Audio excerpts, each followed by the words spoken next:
नहीं नहीं कोई नहीं डालूंगा, क्योंकि आप फाइनल अकाउंट्स अच्छे से प्रैक्टिस करो, नहीं तो सारे ही गड़बड़ हो जाएगा, फाइनल अकाउंट्स में गड़बड़ हो जाए। ठीक है, एनीवेज आइए क्वेश्चन देखते हैं बच्चे। ये आप ही से करवाऊंगा, लेकिन और ये ऐसे थोड़ा सा कुछ भी नहीं है इसमें, अक्रूड और प्रीपेड वाला है। ठीक है, तो पढ़ते एक बार। Sen Gupta and company employs a team of 8 workers who are paid 30,000 per month each in the year ending 31st March 21। Okay sir, ये क्या बोल रहा है, एक बार ना लिखने की कोशिश करते हैं बच्चे कि भाई ये कौन से साल की बात कर रहा था बच्चे। अच्छा, कितने वर्कर्स हैं इनके पास? 8, और कितने रुपए पर मंथ? 30,000। तो महीने का खर्चा कितना हो गया? 30,000 इंटू 8, 2 40, और साल का निकालना हो तो 12 से मल्टीप्लाई कर देंगे। हाँ जी, हाँ ठीक है, बहुत अच्छी बात है। और कौन सा साल है बच्चे? इसको 2021 बोला जाता है, फॉर द ईयर एंडिंग होता है तो 2021 बोल रहा है। एट द स्टार्ट ऑफ 21-22, ध्यान से देखिएगा प्लीज। वो कह रहे हैं जो बिगनिंग हो रहा है 1/4/21-22 का, the company raise the salary by 10% to 33,000। यानी कि ये जो 8 लेबर है, कब ज्वाइन करा मुझे नहीं पता, लेकिन एक बात तय है, 21-22 में इनकी कितनी सैलरी है? 33,000। बहुत अच्छी बात है।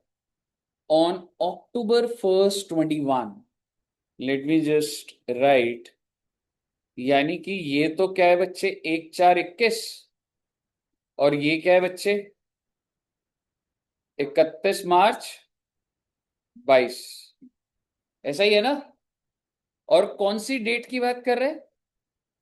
1 October, the company hire 2 trainees at a salary of 21,000। यानी कि भाई इस दिन 2 ट्रेनीज और हायर करें 1 अक्टूबर को, कितनी सैलरी पर?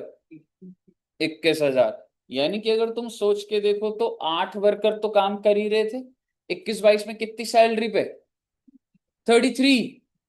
21-22 में 33 है, और अक्टूबर यानी कि 6 महीने खत्म होने के बाद 2 ट्रेनी और आ गए, कितनी सैलरी पर? 21,000। The workforce are paid a salary on the first working day of every month, 1 month in arrear. इसका क्या मतलब हुआ? इसका मतलब लिखा भी हुआ है, the employee receive their salary for January on the first working day of February. बात इतनी है जी। अभी कौन सा महीना चल रहा है? अप्रैल। आप अप्रैल जब पूरा काम कर लोगे तो आपको सैलरी कब मिलेगी?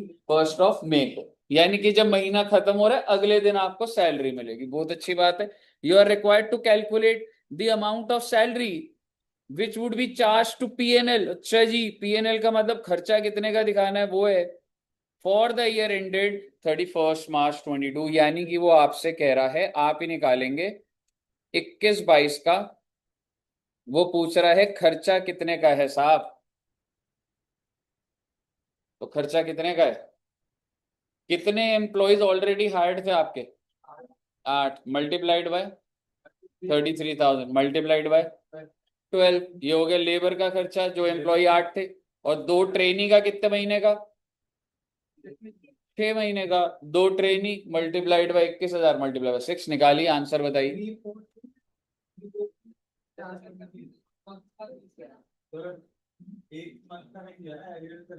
नहीं, चार्ज आप ध्यान से देखिए, वो मेरे से ये पूछ रहा है इसमें पेमेंट का बताना है या खर्चा बताना है। तो आपको पेमेंट से क्या लेना देना है? मैं तो आपको कह रहा हूं अगर चाहे पूरे साल पेमेंट ना करूं मैं तो भी आंसर यही होगा। पेमेंट से क्या फर्क पड़ता है भाई? ड्यू बेसिस चलती है भारत देश में अकाउंटिंग, और ड्यू तो तेरे 8 एम्प्लॉय का 12 महीने का हो गया, और वो जो 2 प्रीमियम का 6 महीने का हो गया। कितना है दोस्त?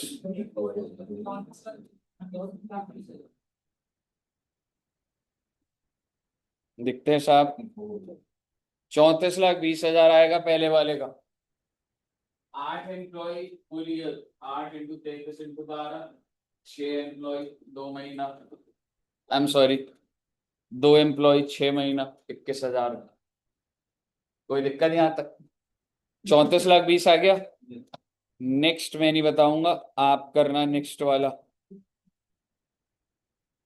नेक्स्ट वाला कह रहा है amount actually paid as salary. Paid लिखा है बेटे, पेड का मतलब क्या होता है? मैंने पेड, मैं खर्चा नहीं पूछ रहा आपसे, मैं कह रहा हूँ 21-22 ने पेमेंट कितनी करी है, दिमाग लगाइए। कितना है? 33 लाख।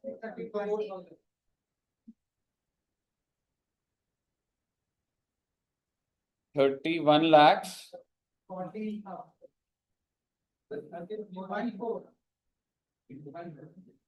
डिजिट में बताए कितना? 31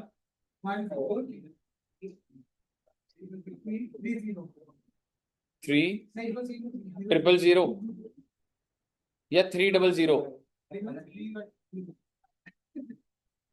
3114 0।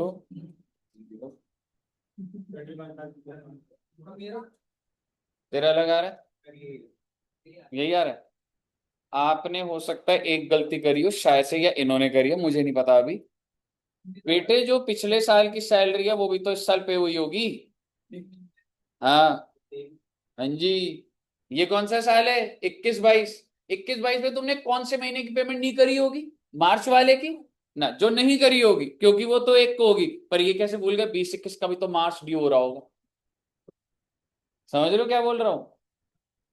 ये कह रहे, फिर आंसर बताओ फिर दोबारा रिवाइज करके।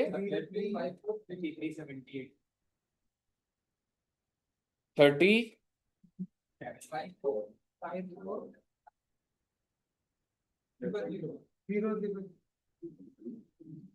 ये आया क्या?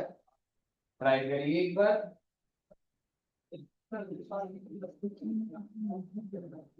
मुझे निकालना क्या है? पेड। अब एक चीज समझ, पिछला साल कौन सा था? 20-21। करंट ईयर कौन सा है? 21-22। तो पहले सिर्फ 21-22 पे फोकस करो। क्या आपने 21-22 का जो खर्चा है वो सारा इस साल पे कर दिया होगा? नहीं करा होगा। मार्च के महीने का नहीं करा होगा आप। मार्च के महीने की पेमेंट कब होती है? 1/4। तो इसका मतलब समझ रहे हो आप, ये जो 8 लेबर हैं इनको 33,000 12 महीने की पेमेंट हुई या 11 की हुई? 11 की हुई पहली बात, क्योंकि पेमेंट होती है नेक्स्ट डे। तो मार्च के महीने की पेमेंट हो रही है 1 अप्रैल, वो इस साल में फॉल नहीं कर रहा। रही बात वो दो ट्रेनीज की, कितने रुपए लेंगे वो? 21,000। कितने महीना बच्चा? Very good. तो ये तो हो गया 21-22। पर आप कैसे बोल सकते हैं कि ये जो 8 लेबर हैं ये पिछले साल भी अपॉइंटेड थे? और अगर वो पिछले साल अपॉइंटेड थे तो पिछले साल की मार्च की तो इस 1 अप्रैल को मिली होगी ना। तो इसका मतलब इन 8 लेबर को 30,000 रुपए तो मिलनी है ना जी। ये होगा ना टोटल। क्यों साहब, क्लियर है? Very good.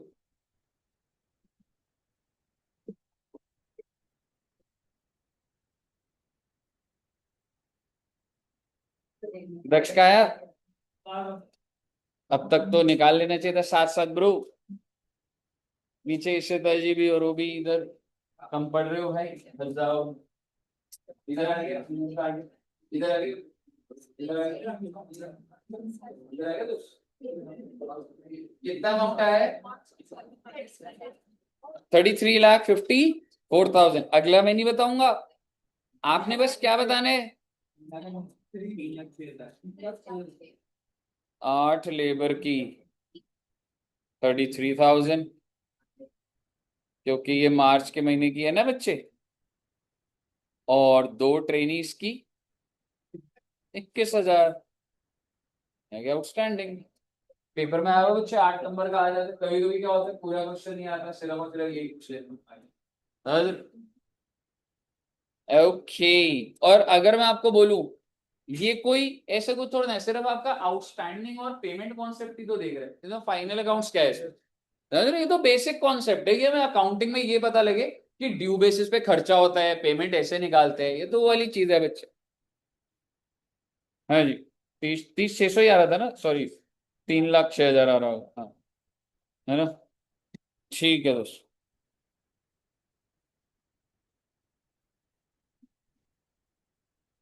इस तरीके से 2-3 क्वेश्चन और भी है, मैंने बुक में भी डाले हुए हैं, आप इसको कर सकते हैं। मैं अब आपके साथ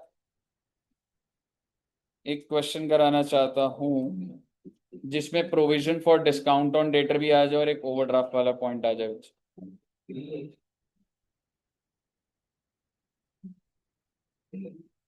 चलिए गुड। Illustration number 13। मैं इसमें आपको सिर्फ 2 पॉइंट कराऊंगा।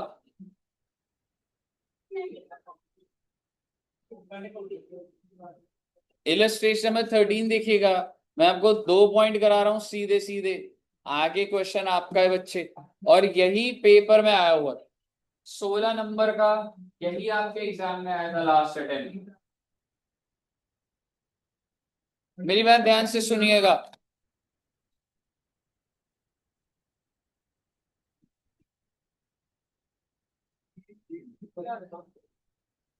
आप खुद ही दिमाग लगाएंगे, मैं सिर्फ आपको 2 बातें बता रहा हूं। डाउटफुल डेट्स का प्रोविजन कितना परसेंट बनाना है? 5%। क्रिएट लिखा है, ये मेंटेन ही चल रहा होगा, तो कितने परसेंट मेंटेन करना है? 5%। और उसके बाद ये पहली बार आप देख रहे हो डिस्काउंट ऑन डेट, वो कह रहा है भाई ये एस्टिमेटेड जो डूब भी जाएगा ना तो भी जो बचेगा वो भी 2% डिस्काउंट ले जाएगा। ठीक है, अब मेरी बात ध्यान से सुनिएगा। लाइबिलिटी अप्रोच, ठीक है, पर एक बार ध्यान से सुनिएगा। हम लोग अपनी बैलेंस शीट में सबसे पहले क्या लिखते हैं बच्चे? डेटर्स। अब आपको सीक्वेंस याद होना चाहिए, मेरे को और कुछ नहीं बताना। डेटर में से सबसे पहले क्या माइनस करोगे? Bad debts. सबसे पहले क्या माइनस होता है? Bad debts. फिर जो बैड डेट बचता है उस पे हम लोग क्लोजिंग प्रोविजन बनाते, लाइक अगर 5% मान लो बैड डेट्स मेरे 1 लाख, ठीक है, और प्रोविजन कितना बनाना है मैंने? 5%। किस चीज का provision? Provision for doubtful debts. तो 1 लाख का 5% कितना हुआ? 5। तो वो मेरा क्लोजिंग प्रोविजन है, मैं मान के चल। तो 1 लाख में से 5,000 माइनस कर दोगे, कितने डेटर आ जाएंगे? 95। अब अगर मैं आपको बोलूं मुझे प्रोविजन फॉर डिस्काउंट भी मेंटेन करना है 5%, तो वो 5% किसका मेंटेन है? 95,000। सिर्फ मेरे को आपको इतना बताना था, जब आप सीक्वेंस लिखेंगे तो डेटर में से सबसे पहले बैड डेट माइनस कर देना, उसके बाद जो अमाउंट आएगा उसमें से लेस प्रोविजन कर देंगे, प्रोविजन फॉर डाउटफुल डेट, फिर जो वैल्यू आएगा उसके ऊपर जो भी 5% या जो बोलेगा वो मेरा क्लोजिंग होना चाहिए। क्लियर है बच्चे? बाकी सारी बातें वही है। आइए 7वें पॉइंट पर आते हैं, अभी सॉल्व करेंगे इसको, डोंट वरी। एक बात बताइए, अगर आपके पास 1 करोड़ रुपए का गोल्ड है, 1 करोड़, तो क्या उसको गिरवी रखवा के लोन मिल जाता है? कितना मिलेगा 1 करोड़ का लोन? 70 या 80 लाख, क्योंकि बैंक कुछ मार्जिन रखता है कि फ्लक्चुएशन। तो मैं आपको ये कहना चाह रहा हूं कि मेरी दुकान पर स्टॉक पड़ा हुआ है, ठीक है, क्या स्टॉक के बेसिस पे भी लोन मिल जाता है बच्चे? ठीक है, तो मेरी दुकान पे कुछ स्टॉक पड़ा हुआ है, या गोल्ड मान लो, ठीक है, चलो मैं पहले जो बात स्टार्ट करी थी वो, मेरे पास गोल्ड कितने का है बच्चे? 1 करोड़ का। मैंने बैंक को बोला ये लो 1 करोड़ रुपए का गोल्ड, लो 1 करोड़ रुपए का लोन दे दो, ये रख लो अपने पास और लोन दे दो। बैंक ने कहा ऐसे नहीं होता, इसकी जो वैल्यू है 1 करोड़, इसका कितना परसेंट मिलेगा? 80%। यानी कि वो कितने की बात कर रहे हैं? 80 लाख। उसने कहा देख तेरा गोल्ड कितने का? 1 करोड़ का, तो तेरे को 1 करोड़ का लोन नहीं मिलेगा। 1 करोड़ में से हम 20% माइनस कर देते हैं, यानी कि उसका 80% ही देते हैं, तो कितना हुआ बच्चे? 80 लाख। मैंने कहा लाओ 80 लाख, कह रहे पर आजकल मार्केट में फ्लक्चुएशन है, इस 80 लाख का भी 80%। मैंने कहा फाइनल बताओ कितने रुपए दोगे लोन में? 64। यानी कि आपकी जो गोल्ड की वैल्यू बैंक ने कितनी रखी बच्चे? 1 करोड़। और वो लोन कितने का देगा आपको? 64। अब ये बैंक टू बैंक डिपेंड करता है। तुम मेरे पास गोल्ड लेकर आ जाओ, मैं तुम्हें 90 लाख का लोन दे रहा हूं, ये तो क्वेश्चन बताएगा मान लो कि कोई बैंक बोले देखो जी वो वाला बैंक तो 20% मार्जिन काटता था ना, हम तो 10% काटते। 10% कैसे? जैसे 1 करोड़ का पहले 90% करा, फिर दोबारा 90 कर दिया, तो कितना आ जाता? 81 lakhs। जबरदस्ती में लंबी बात कर रहा हूं। आप चलो मुझे पहले ये बताओ, ये बात समझ आई बच्चे? अब मैं आपको इतना बोलना चाहता हूं, अगर मैं ये वैल्यू उड़ा दूं और मैं आपको बोलूं कि आपको जो लोन मिला है वो कितने का मिला है? 64 lakhs। मैं कह रहा हूं, मैं आपको एसेट की वैल्यू नहीं दे रहा कि तुम कितना गिरवी रख रहे हो। मैं तुम्हें ये कह रहा हूं कि तुम्हें लोन कितने का मिला? 64 लाख। और मैंने तुम्हें ये बता दिया कि लोन जो है ना, आपके जो भी एसेट है उसका 80% और उसका 80% करके 64 लाख आए। तो क्या मैं इसको एक्स मान सकता हूं? तो क्या तुम एक्स की वैल्यू निकाल सकते हो? कैसे निकालोगे? 64 लाख डिवाइडेड बाय 80 जो आएगा, फिर डिवाइडेड बाय 80, 1 करोड़ आ जाएगा। क्या दिक्कत है उस? हाँ, 1 करोड़ ही आ जाएगा ना।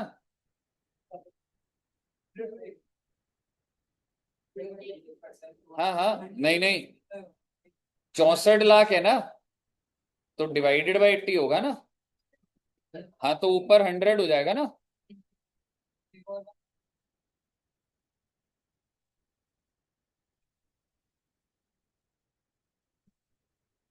एक बात बताइए, अगर मैं आपको बोलूं भाई तू ना अपनी जितनी भी सिक्योरिटी है वो मेरे पास रख। क्यों? क्योंकि मैं आपको लोन देना चाहता हूं और सिक्योरिटी की वैल्यू गिवन नहीं है क्वेश्चन। और मेरा फंडा क्या है कि देख, तेरी जितने की भी सिक्योरिटी या स्टॉक है ना, उसका मैं पहले करूंगा 80%, और उसका मैं फिर दोबारा करूंगा 80%। 2 बार करूंगा, और जो आंसर आ जाएगा उसका लोन दे दूंगा। तो आप मुझे बताइए, और अगर मैं आपको बता दूं कि मैंने आपको लोन दिया है 64 लाख रुपए का, तो आप बताइए कितने रुपए का एसेट है? 1 करोड़ का ही है ना बच्चे, तो मैथमेटिकल है ना, वहां जाएगा तो नीचे 80 हो जाए। सबको क्लियर है ना ये? अब आप इस पॉइंट को पढ़िए, सुनिएगा भाई। Bank overdraft, bank overdraft is kind of loan arrangement only. Overdraft होता है नेगेटिव बैलेंस, बैंक अलाउ कर रहा है तभी तो नेगेटिव हो रहा है। Is secured against hypothecation of stock. Hypothecation मतलब आपने गिरवी रख।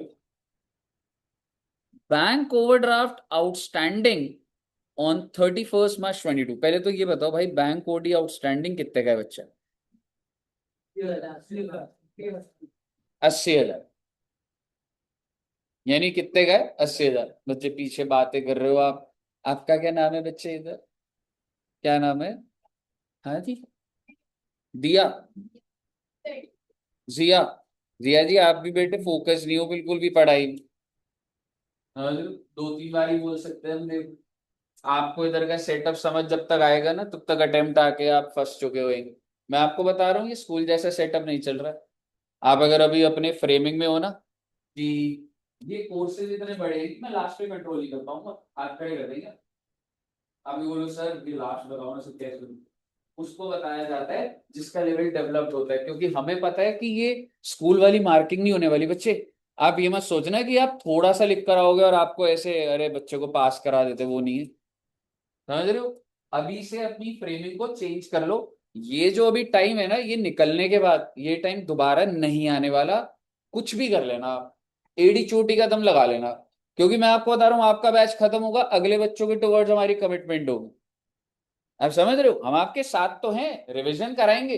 लेकिन आपको क्या ये लग रहा है आप ये छोड़ के रिवीजन करोगे आप पास हो जाओगे? Impossible task. ऐसा मत सोचना कि ये टाइम वापस आने वाला है बच्चे। Make the most of it. And मैं आपको बता रहा हूँ, डू और डाई सिचुएशन होती है। डिप्रेशन हो जाता है बेटे जब आप देखोगे ना आपके साथ के बच्चों का क्लियर हो रहा है और आपका नहीं हो रहा। आप हिम्मत जुटा के अगली बार करोगे, और अगर नहीं हुआ ना, सेल्फ डाउट आ जाता है। और दुनिया तो बेटे ऐसी है कि एक बार तुम्हारा क्लियर ना हो, तुमको आईना दिखा देंगे सारे। सबसे पहले रिलेटिव का कॉल आएगा, आज ही बच्चा आपका वो CA CS CMA कर रहा था, क्या हुआ? तो पहले पेरेंट्स पहली अटेम्प्ट में प्रोटेक्शन रहते हैं, कहेंगे बच्चे मैं बात कर रही हूँ ना, कोई बात नहीं, मासी बुआ से बात कर लो। अगले अटेम्प्ट में बोलेंगे नहीं अभी कर रहा है बच्चा। तीसरी अटेम्प्ट में बच्चे भी पेरेंट्स रिलेटिव के साथ खड़े हो रहे, पढ़ता ही नहीं है, समझ रहे हो, ले दे के यही होता है बच्चे।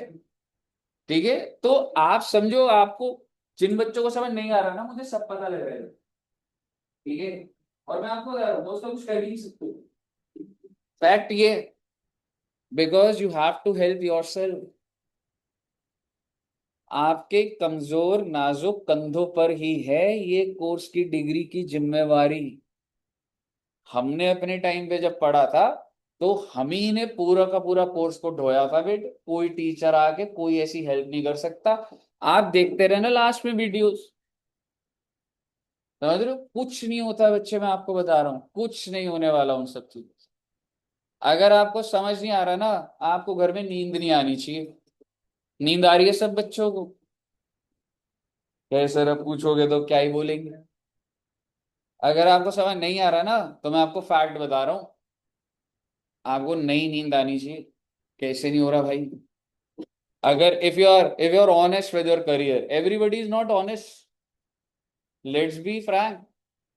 आप में से सारे बच्चे ऑनेस्ट अगर हो गए ना, तो सारे के सारे पास हो जाओ।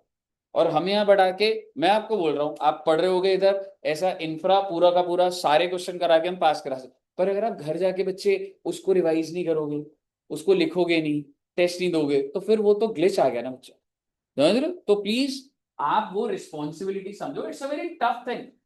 क्लियर करना इसी को ही टफ बोला जाता है, डिसिप्लिन है, कॉन्सेप्ट थोड़ा ना टफ है कोई ऐसा, समझ रहे हो, वो चीज है।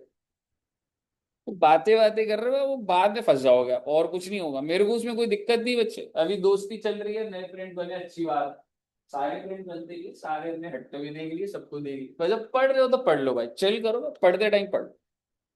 ठीक है बच्चे, एनीवेज, क्वेश्चन कह रहे हैं बच्चे, बैंक ओवरड्राफ्ट कितने गए? 80,000 का। And bank overdraft outstanding as on has been considered as 80% of the real value of stock। मतलब भाई, ये जो बैंक ओडी है ना, कितने का बैंक ओडी है बच्चे? ये कैसे निकल रहा है? 80% of the real value of stock, मतलब deducting 20% as margin, and after adjusting margin value 80% of the same, और उसके बाद जो वैल्यू आई उसका फिर 80% कर दी। यानी कि वो ये कह रहा है कि तुम भाई अपने स्टॉक को क्या मान लो, मालूम है, एक्स, उसका तुम पहले करो 80%, और फिर जो वैल्यू आई उस वैल्यू का दोबारा से क्या करो, 80%, और वो ओवरड्राफ्ट की वैल्यू है, और ओवरड्राफ्ट की वैल्यू कितनी दी हुई थी? 80,000। कितना आया बच्चे? ये आपका closing stock. Sir closing stock क्यों था? क्योंकि लिखा ही तो हुआ था।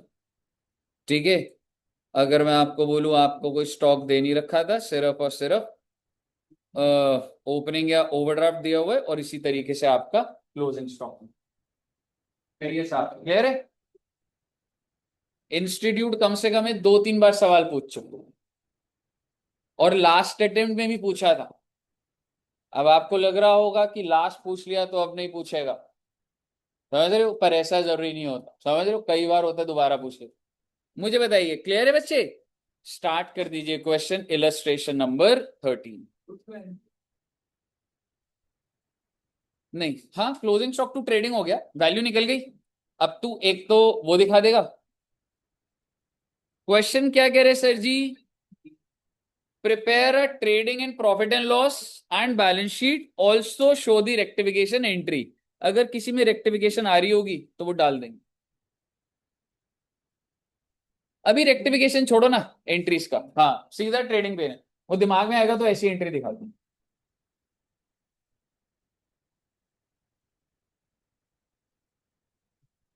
रेक्टिफिकेशन एंट्री रहने देना बच्चे।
टेलीग्राम पे डाल दूं दोस्त?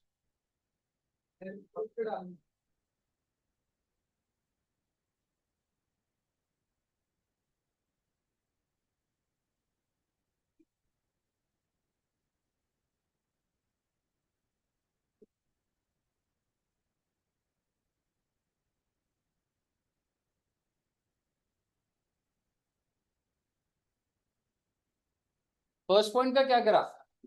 इससे ना एक सेल्स रिटर्न का क्या बैलेंस होता है, डेबिट होता है। हाँ, तो वो क्या बोल रहे हैं बच्चे, परचेज इंक्लूड सेल्स रिटर्न। अच्छा, सेल्स रिटर्न का ही बैलेंस क्या होता है, डेबिट। तो हमने उसके अंदर ही घुसा दिया उसको। तो आप मुझे बताइए, परचेज में से कितना माइनस कर दूंगा? 2575, क्योंकि भाई उसके अंदर थोड़ा ना होना चाहिए था। आपका परचेज कितना आ रहा है, एक बार बताइए। 1,60,000। और वो कह रहे कि इसके अंदर क्या डाल दिया हम लोगों ने, परचेज रिटर्न। सॉरी, हाँ, इसके अंदर हमने क्या डाल दिया बच्चे, सेल्स रिटर्न। मुझे बताइए, क्या इसके अंदर सेल्स रिटर्न होना चाहिए था? तो मैं परचेज में से माइनस करूंगा, और मैं कहां से माइनस कर दूंगा? सेल्स में से भी तो माइनस होगा, क्योंकि सेल्स रिटर्न करेक्ट जगह से माइनस होनी चाहिए। दूसरी बात, सेल्स इंक्लूड्स परचेज रिटर्न। भाई सेल कितने की सेल्स है? 2,15,300। और इसके अंदर क्या डला हुआ है? क्योंकि परचेज रिटर्न का भी क्रेडिट बैलेंस है, वो इसके अंदर घुस गया। तो मैं क्या करूं, सेल्स में से माइनस, और यही अमाउंट कहां से और माइनस करूंगा, परचेज में से। समझ आया? एक बार फिर से बोल दूंगा मैं, एक बार ट्राई करिए एक बार।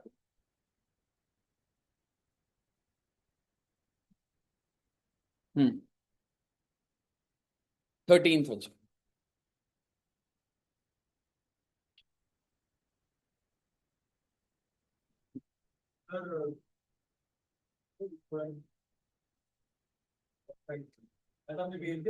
हाँ भेज दे। ट्रायल यहाँ रख देता हूँ, एडजस्टमेंट से आप वो देखते रहो।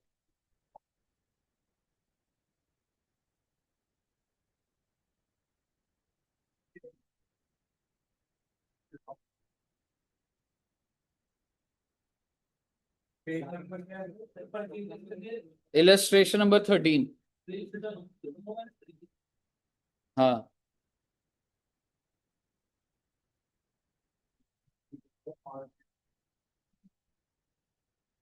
फर्स्ट पॉइंट भी अच्छा ही था इसका, वैसे डिफरेंट था। हम्म।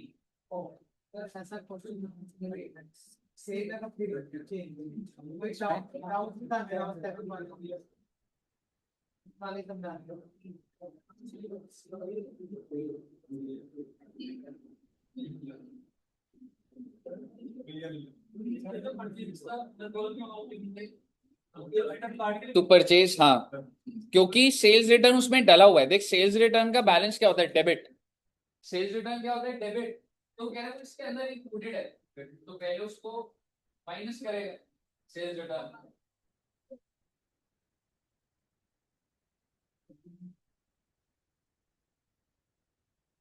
अच्छा क्वेश्चन है ये।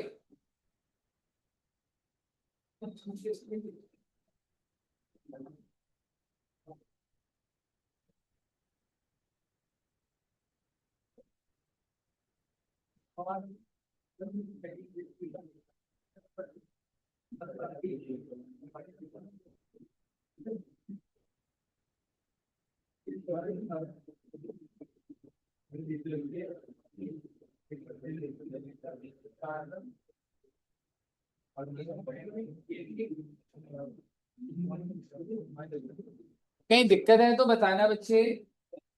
और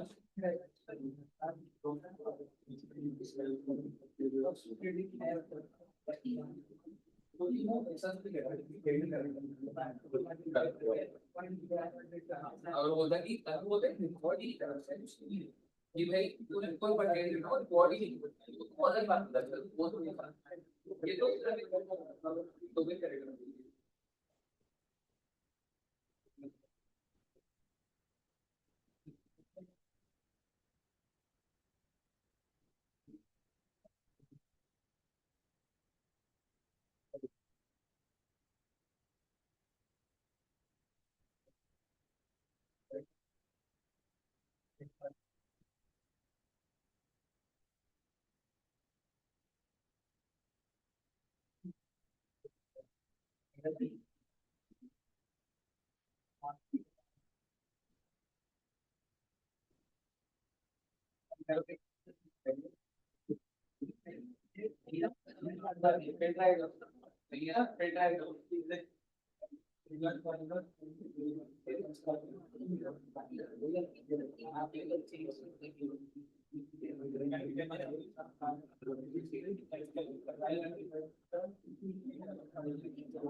आ रहा हूँ, एक सेकंड आ रहा हूँ।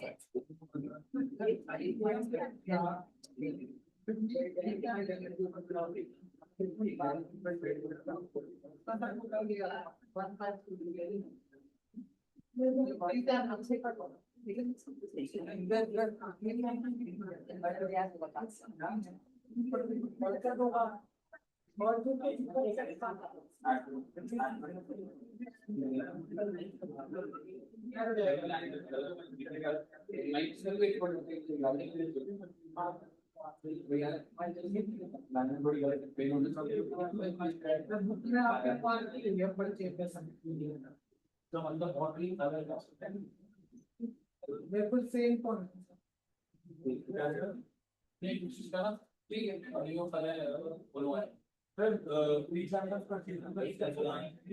एडवर्टाइजमेंट टू परचेज, तो परचेज इज माइनस और पीएनएल में एडवर्टाइजमेंट पर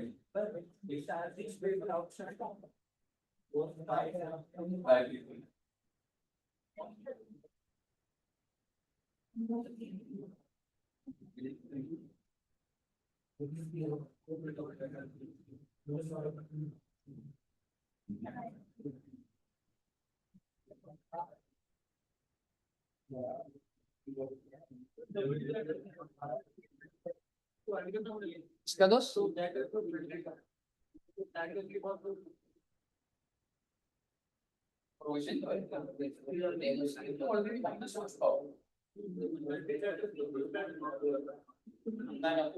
for discount content.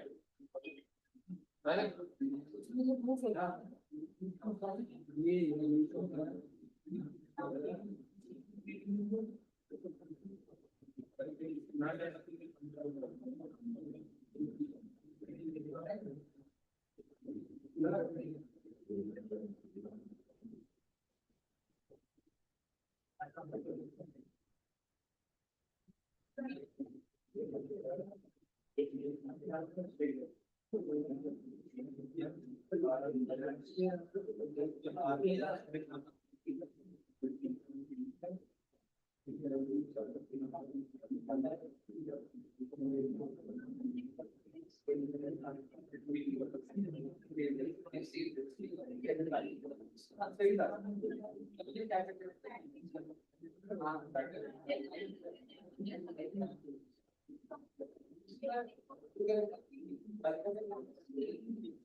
आराम से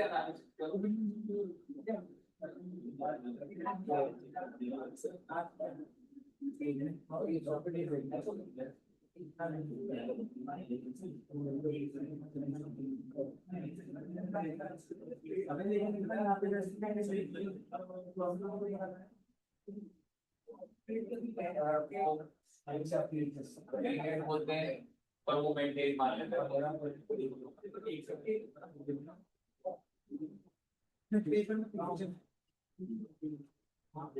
बट जब तुम प्रैक्टिस करोगे आरटीबी पीवाईक्यू, इंस्टीट्यूट खुद ही सजेस्टेड के अंदर देख, सजेस्टेड ना लीगल पेपर हो, इंस्टीट्यूट ने बोल दिया क्रिएट मेंटेन, तो मान के रखते हैं।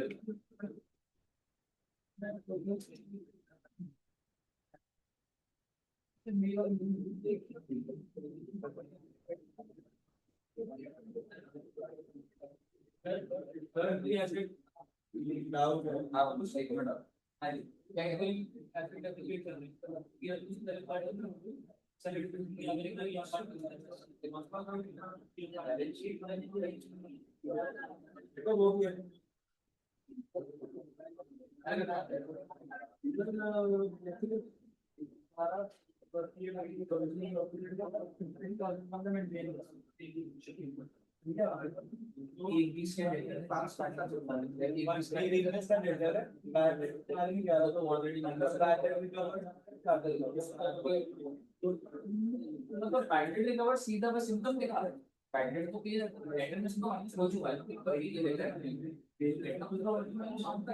लेकिन ट्रायल बैलेंस नहीं है पर अगर तो भी तो अब इसका क्या मतलब है अंदर तू सबके दो दो इफेक्ट आ रहे नहीं देखो सही चीज बोल रहा हूँ लेकिन बहुत मैटिक प्रोसेस है लेकिन ये क्या है अगर लेजर के बैलेंस लेजर कैसे बनते हैं एंट्री के बाद ही ना एंट्री कर चुकी है पैकेट में डल सकती है इसलिए एक ही जगह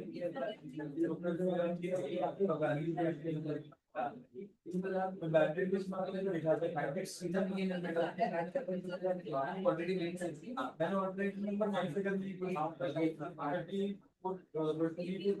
तेरा पहले पूरा लॉजिक नहीं है ना, सबसे पहले तो ये समझ कि तेरे को डेटा में से माइनस नहीं करना हो तो ऑर्डिनरी जो होगा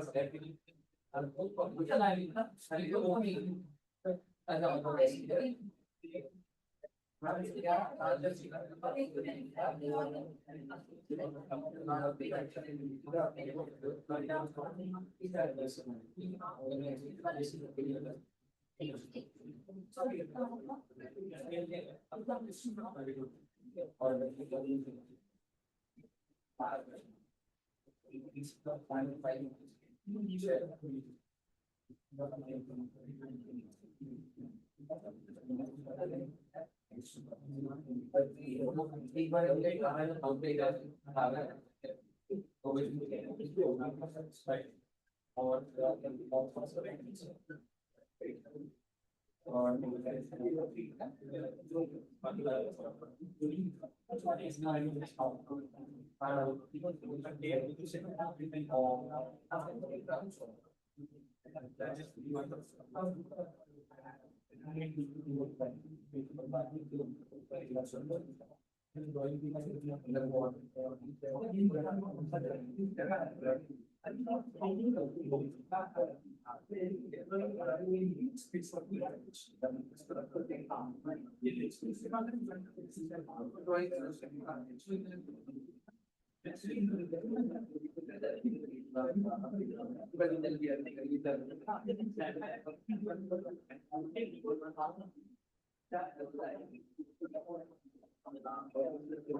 बच्चे सब बच्चों का परचेज की वैल्यू आ गई है?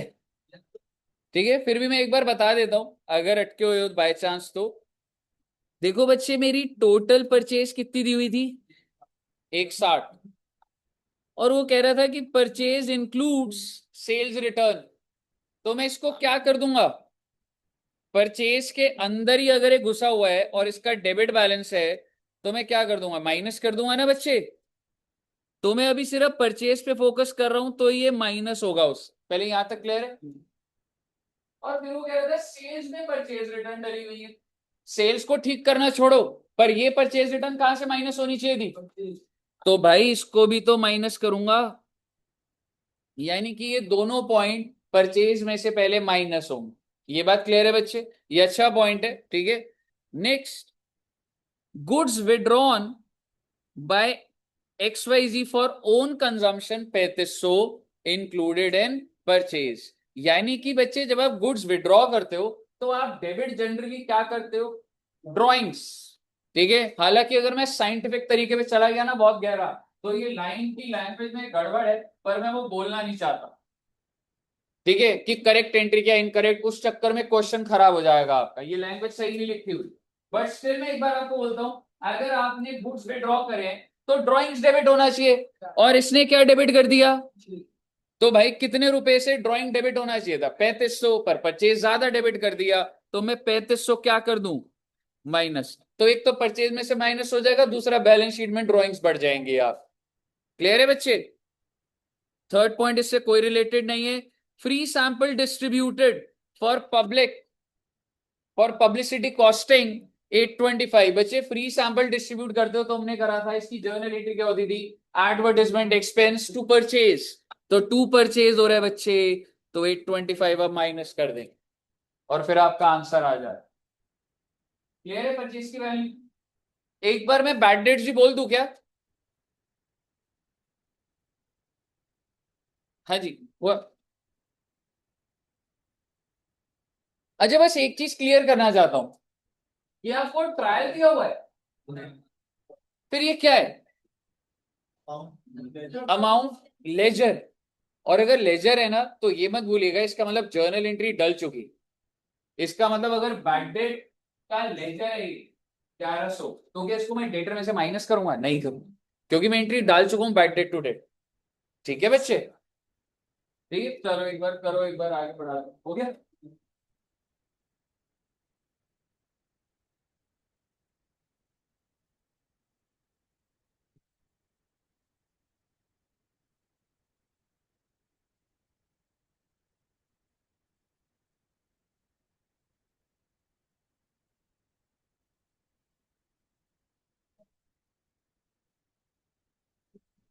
एक बार सारे बच्चे बैक डेट वाला भी देख लो।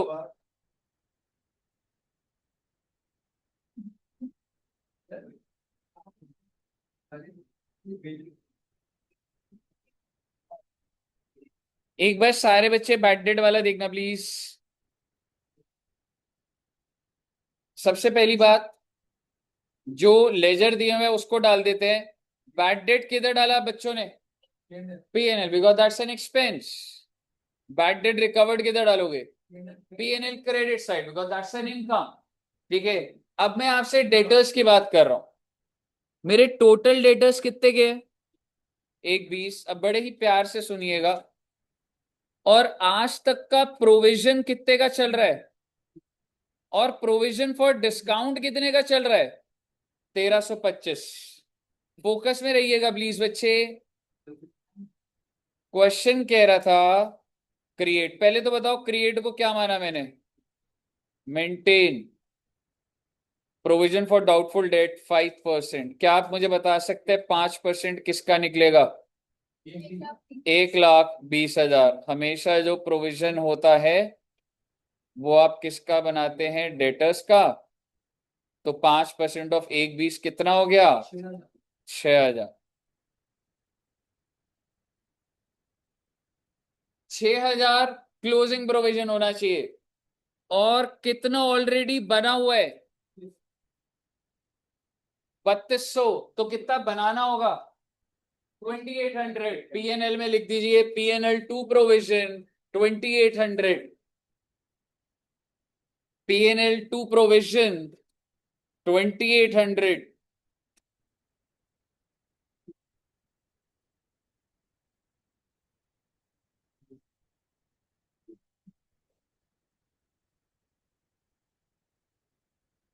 बताइए, क्लियर है बच्चे?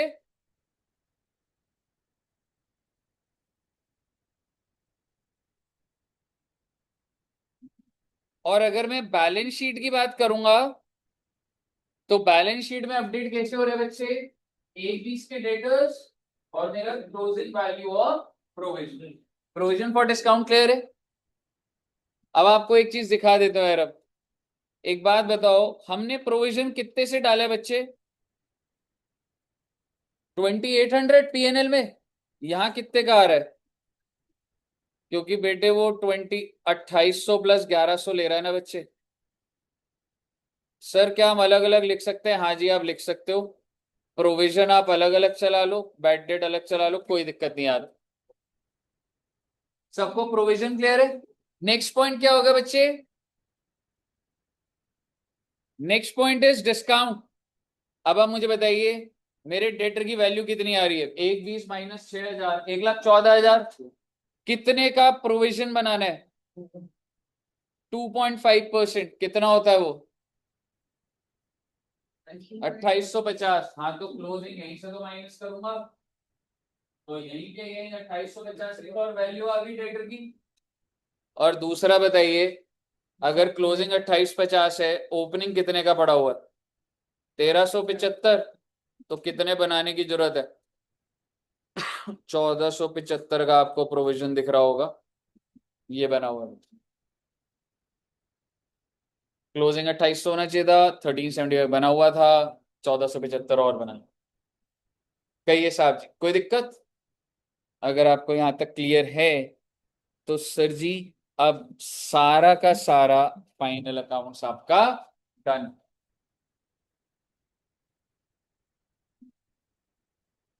पेपर में आओ।